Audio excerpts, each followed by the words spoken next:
Today is Sunday, Parashat Vaera. At the end of last week's parasha that we read just Shabbat yesterday, Moshe Rabbeinu seems to complain to Hashem. He tells him, "You sent me to take the people out of Egypt, and since I came to Paro, things got worse. If before they were provided with the straw to make the bricks, Paro made things harsher on them. They had to collect the straw and to make the same amount of bricks they made before. And therefore, rather than freedom, they got even more slavery and harsher work." And at the beginning of the parasha of this week, Hashem tells Moshe, what seems to you like harsh labor and harsh disciplines actually is being a blessing in disguise, because since the work is harsher on them and more difficult, they'll be able to get out from Egypt even sooner than they would have if the work was not as hard as was made on them now. And in other words, what seemed on the surface as something very negative, on second thought, you will see that it's something that is in their favor. And when I read this portion, I'm reminded of a story that is brought by Rabbi Friend in one of his commentaries on one of the parashiyot from the book of Shmot, of an example how something could seem very, very bad, but actually, ultimately, it's a blessing. And the story is that during World War II, there were some German refugees that arrived to England, and the British were very concerned. On one hand, they had to be humanitarian and take in these refugees who were running away from the German persecution, from the concentration camps.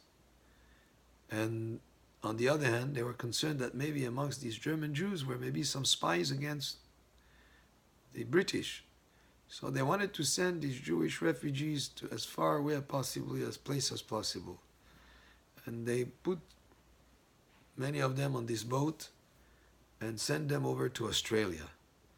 Except at that time, there were many U-2 boats, German submarines, that were torpedoing any boat that seemed to be like a boat of the enemies. And British told the captain and the people in charge of the boat not to identify themselves. They took any markings that would indicate that it's a British boat, and they sent with this Jewish group of refugees, they sent some type of criminal crew that would be willing to take the risk to take the boat all the way to Australia. Except on the way, while they were in high seas, they decided to go after any belongings that these Jewish people had. And they had them bring all their suitcases. And what did they have with them? Maybe some mementos, maybe some pictures, maybe some personal notes. And they were looking in the suitcases for some valuables. When they did not find any valuables to speak of, they took the suitcases and threw them overboard into the sea. And those poor Jewish refugees, not only had they left their homes behind, not only were they persecuted in Germany, at risk of even death, and now that they were on their way to Australia, even their very personal belongings, their souvenirs, their cherished little personal items were thrown into the sea.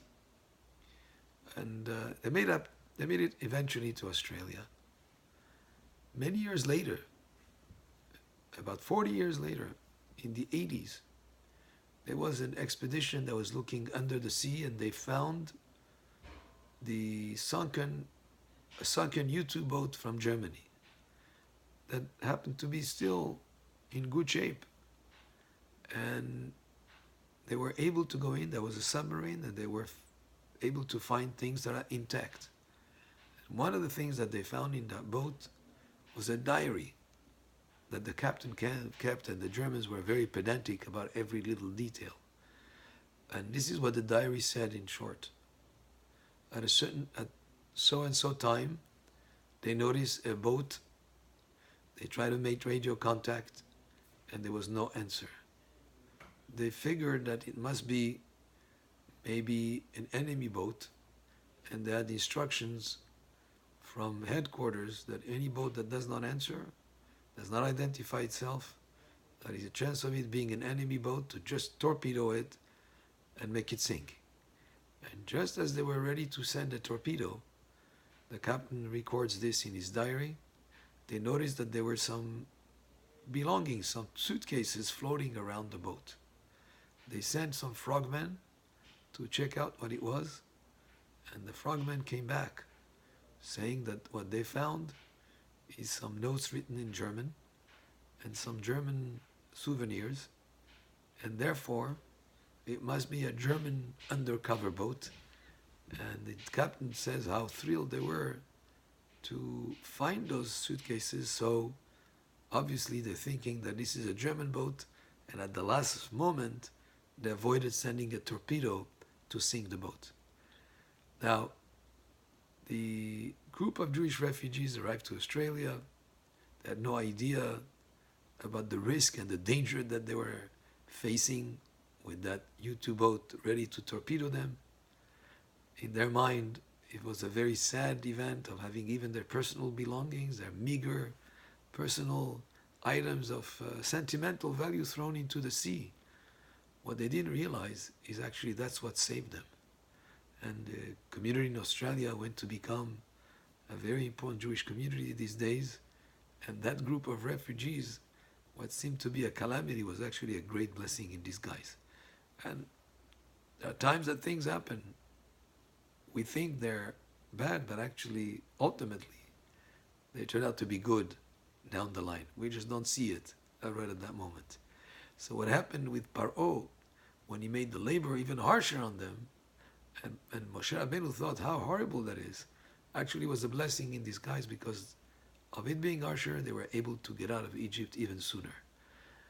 That was the Dvar Torah for today. Baruch Adonai Le'olam. Amen ve'amen.